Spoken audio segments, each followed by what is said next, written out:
দেশ বিদেশের ব্যবসা বাণিজ্য আর অর্থনীতির সব খবর নিয়ে আমন্ত্রণ ওয়ালটন স্মার্ট ফ্রিজ বিজনেস রিপোর্টে। নিত্যপণ্যের আকাশচুম্বী দামে ছিল শেষ হতে যাওয়া বছরে সাধারণের সবচেয়ে বড় সমস্যা। সিন্ডিকেট বন্ধে সরকারকে আরও শক্ত হবার পরামর্শ বিশ্লেষকদের। আমানতকারীদের আস্থা না ফিরলে বাড়বে ব্যাংক খাতের ক্ষত। এজন্য দরকার প্রয়োজনীয় নীতি সংস্কার, মত বাংলাদেশ ব্যাংক গভর্নরের। মার্চ থেকে পরীক্ষামূলক উৎপাদনে যাচ্ছে পটুয়াখালী তাপবিদ্যুৎ কেন্দ্র। দেশের মোট বিদ্যুৎ চাহিদার প্রায় 10% পূরণের আশা কর্তৃপক্ষের। এমন সব খবর নিয়ে আমাদের আজকের আয়োজন। Double million offer, Walton fridge কিনে পেতে পারেন 20 লক্ষ টাকা, রয়েছে কোটি কোটি টাকার নিশ্চিত উপহার। শেষ হতে যাওয়া বছরের জনসাধারণের সবচেয়ে বড় সমস্যা ছিল নিত্যপণ্যের অস্বাভাবিক দর, যা নিয়ন্ত্রণে বিগত আওয়ামী লীগ কিংবা বর্তমান অন্তর্বর্তী সরকারের কোনো উদ্যোগই এখন পর্যন্ত খুব একটা কাজে আসেনি বলে মত বিশ্লেষকদের। যার ফলে বছর জুড়েই খাদ্য তালিকা কাটছাট করে চলতে হয়েছে মানুষকে। সব মিলে কেমন ছিল শেষ হতে যাওয়া বছর 2024, তার কিছু খণ্ডচিত্র দেখব রঞ্জিবুল মিজানের রিপোর্টে। বাবুল হোসাইন সপ্তাহে অন্তত একদিন আসেন রাজধানীর কারওয়ান বাজারে। রোববারও এসেছিলেন। আলু কিনতে গিয়ে দেখলেন আলুর কেজি এখনো 50 থেকে 60 টাকা। আলুর মতো অন্য সবজি, এমনকি স্বস্তি নেই শীতকালীন সবজির দরেও। দরকারি এসব পণ্যের দাম বছর জুড়েই ছিল বেশি। ফলে সাদার সাধ্যের মিল করতে সারা বছরই যুদ্ধ করতে হয়েছে এই বেসরকারি চাকুরিজীবীকে। বছরের শুরু থেকে এই পর্যন্ত আসলে আমরা বাজার করতে এসে দেখলাম যে দ্রব্যমূল্যের যেই ঊর্ধ্বগতিটা ছিল সেটা আমাদের জন্য আসলে সহনীয় পর্যায়ে ছিল না। টিসিবির হিসাব বলছে গেল এক বছরে মোটা চালের দর বেড়েছে 8%, সরু চালে যা 15%। বছর ধরে দর বৃদ্ধির রেকর্ড করেছে আলু, পেঁয়াজ থেকে শুরু করে গরিবের আমিষের উৎস ডিমের দর। ব্রয়লার মুরগির দরও ছিল সাধারণের নাগালের বাইরে। যার ফলে বাবুলের মতো একই অবস্থা ছিল সমাজের মধ্যবিত্ত থেকে শুরু করে নিম্নবিত্ত শ্রেণীর মানুষের। পুরো বছরটা একেবারে কি সুখকর না। আমরা যেভাবে আছি, রাজনৈতিক, অর্থনৈতিক, সমাজনীতি সবকিছুর মধ্যেই আমাদের একটা অসহনীয় অবস্থা, যেটা আমাদের জীবনযাত্রার মান একেবারেই নাবিশ্বাস। 2 টাকা কমের জন্য বাজারে ঘুরি, দেখি যে কি অবস্থা, কোথায় আসি, যেখানে আসি একই অবস্থা। আসলেই কোথাও স্বস্তির কোনো শ্বাস নেই কোথাও। বাংলাদেশ পরিসংখ্যান ব্যুরোর তথ্য মতে বছরের প্রথম মাস অর্থাৎ জানুয়ারিতে মূল্যস্ফীতি ছিল 9.86%, আর নভেম্বরে উঠে যায় 11 উপরে। সব মিলিয়ে সারা বছর এই মূল্যস্ফীতি ছিল 10% উপরে। একদিকে হলো যে সরবরাহ সংকট, অপরদিকে হলো যে আমাদের ব্যবসায়ীদের কারসাজি এবং আন্তর্জাতিকভাবেও পণ্য মূল্য বৃদ্ধি এবং দেশে ডলার সংকট এবং এদিকে ডলারের দাম বৃদ্ধি, টাকার মূল্যের অবচয়ন, সবকিছু মিলে এবং প্রাকৃতিক দুর্যোগের কারণে আমাদের মূল্যস্ফীতি, বিশেষ করে খাদ্য মূল্যস্ফীতি দারুণভাবে বৃদ্ধি পেয়েছে। নিত্যপণ্যের দর নিয়ন্ত্রণ করতে বিগত সরকার আর বর্তমান সরকার নিয়েছে বেশ কিছু পদক্ষেপ। আওয়ামী লীগ সরকার বাজার তদারকির চেষ্টা করেছে। অন্যদিকে চাল, আলু, তেল, ডিম সহ অতি প্রয়োজনীয় বেশ কিছু পণ্যের আমদানি শুল্ক কমিয়েছে বর্তমান সরকার। সরকার তার সাধ্যমতো যে জায়গাগুলোতে শুল্ক ছাড় দিলে পণ্যের দাম কমে যেতে পারে সেগুলো কিন্তু তারা চেষ্টা করেছে। তবে একটি মনে রাখতে হবে, যদি মূল্যস্ফীতি দীর্ঘমেয়াদে থাকে, যেটা বাংলাদেশের জন্য হয়েছে, গত 2 বছর অধিক সময় যাবৎ মূল্যস্ফীতি উচ্চ হার রয়েছে, এরকম পরিস্থিতিতে শুল্ক ছাড় দিলে সেটার ফল কিন্তু সঙ্গে সঙ্গে পাওয়া যায় না, এটা সময় লাগে, এবং বাংলাদেশের ক্ষেত্রে আসলে সেটাই হয়েছে। এমন বাস্তবতায় সিন্ডিকেট বন্ধে শক্ত পদক্ষেপ নেওয়ার পাশাপাশি কৃষি খাতে সরকারি বিনিয়োগ বাড়িয়ে উৎপাদন খরচ কমানোর তাগিদ দিয়েছেন বিশ্লেষকরা। রঞ্জিবুল মিজান, বিজনেস রিপোর্ট, মাছরাঙ্গা টেলিভিশন। এদিকে আমদানি কমের অজুহাতে একদিনের ব্যবধানে দিনাজপুরের হিলি স্থলবন্দরে পেঁয়াজের দাম বেড়েছে কেজিতে 17 থেকে 18 টাকা পর্যন্ত।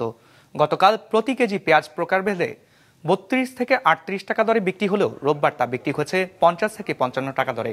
এতে বিপাকে পড়েছেন পাইকারি ব্যবসায়ীরা। আমদানিকারকরা জানান, দেশীয় নতুন জাতের পেঁয়াজ ওঠার ফলে বাজারে বেড়েছিল সরবরাহ, কমেছিল দাম। এতে পেঁয়াজ আমদানি কমিয়ে দিয়েছে আমদানিকারকরা। আগে বন্দর দিয়ে 25 থেকে 30 ট্রাক পেঁয়াজ আমদানি করা হলেও গতকাল মাত্র 6 ট্রাকে 175 টন পেঁয়াজ আমদানি হয়েছে। চাহিদার তুলনায় সরবরাহ কমায় পণ্যটির দাম বেড়েছে।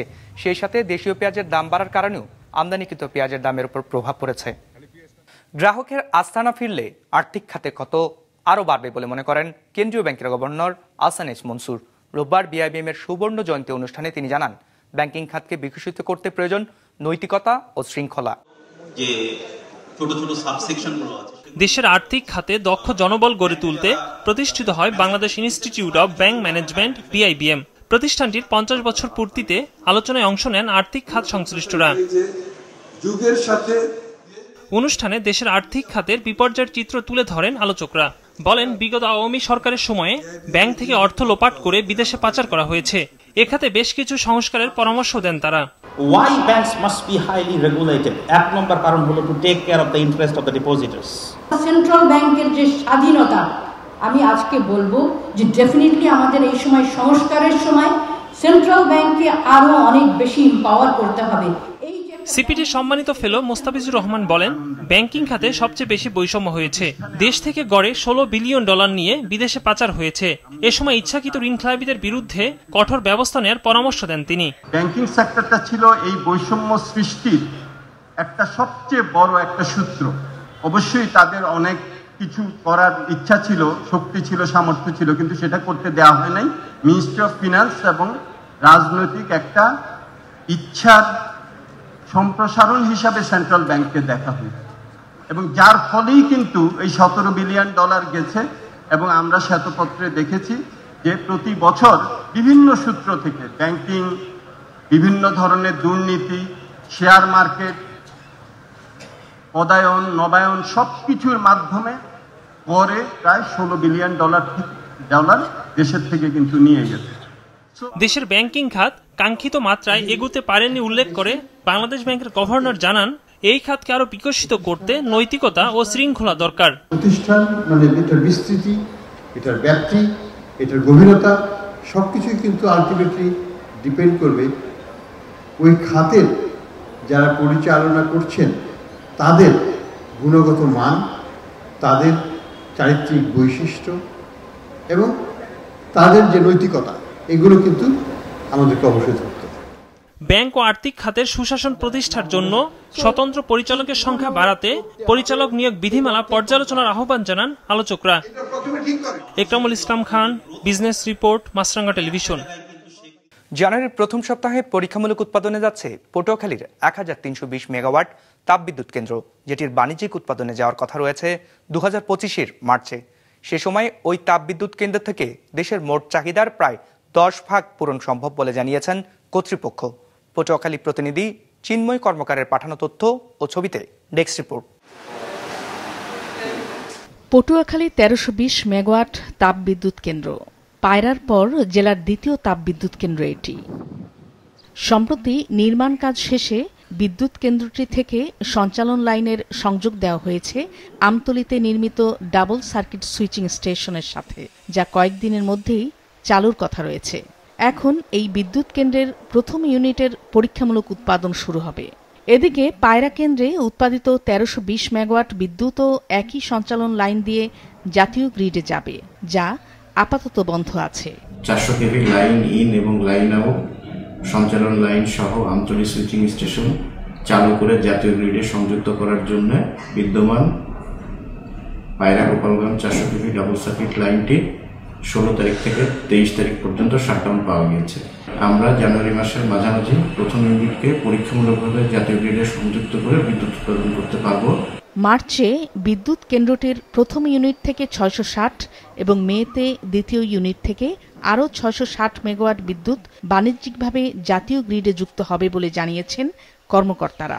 টেস্টিং, কমিশনিং এবং সমস্ত ফর্মালিটি সম্পন্ন শেষ করে আমাদের প্রথম ইউনিটটা আগামী মার্চের মধ্যেই 660 মেগাওয়াট, যেটা প্রথম ইউনিট, বাণিজ্যিকভাবে জাতীয় গ্রিডে বিদ্যুৎ সরবরাহ করতে সক্ষম হবে। আর আমাদের লক্ষ্যমাত্রা অনুযায়ী আমাদের দ্বিতীয় ইউনিটের নির্মাণ কাজও প্রায় শেষ এবং এটারও টেস্টিং কমিশনের কাজ আমাদের চলমান আছে এবং আমরা এটাকে দ্বিতীয় ইউনিটটা বাণিজ্যিকভাবে আমরা আগামী জুন 2025 সালের মধ্যে চালু করতে পারবো ইনশাআল্লাহ। 2019 সালের 31শে আগস্ট যৌথভাবে এর নির্মাণ কাজ শুরু করে চীনের রাষ্ট্রায়ত্ত প্রতিষ্ঠান নরিনকো ইন্টারন্যাশনাল এবং বাংলাদেশের রাষ্ট্রায়ত্ত প্রতিষ্ঠান রুরাল পাওয়ার কোম্পানি লিমিটেড।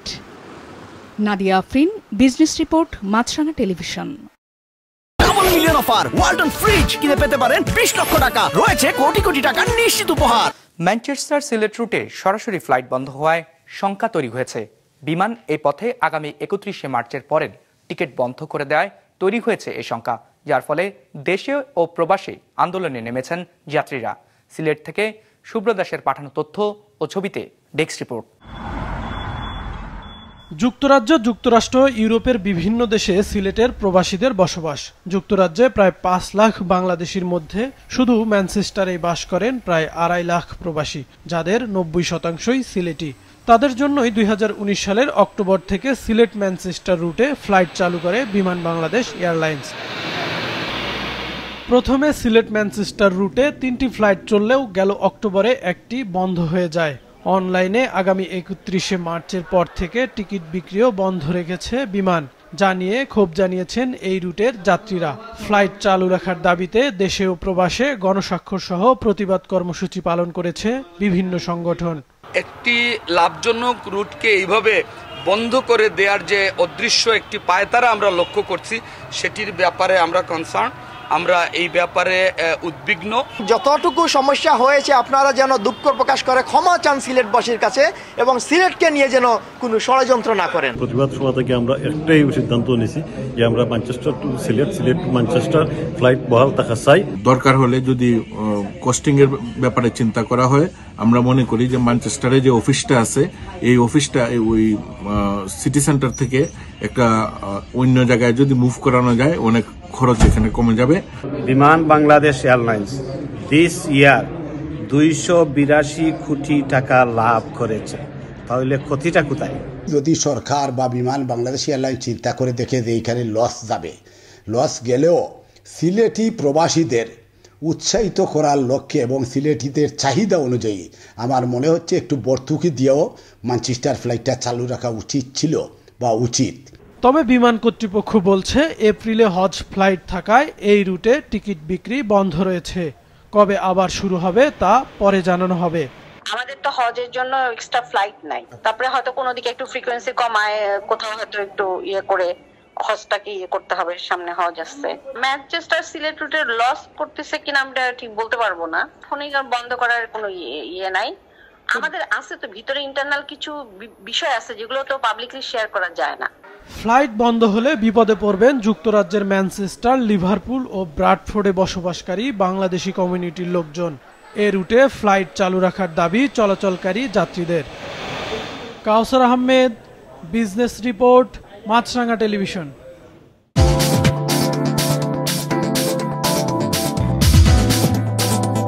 ইতিবাচক ধারায় শেষ হয়েছে ঢাকার শেয়ার বাজারের লেনদেন।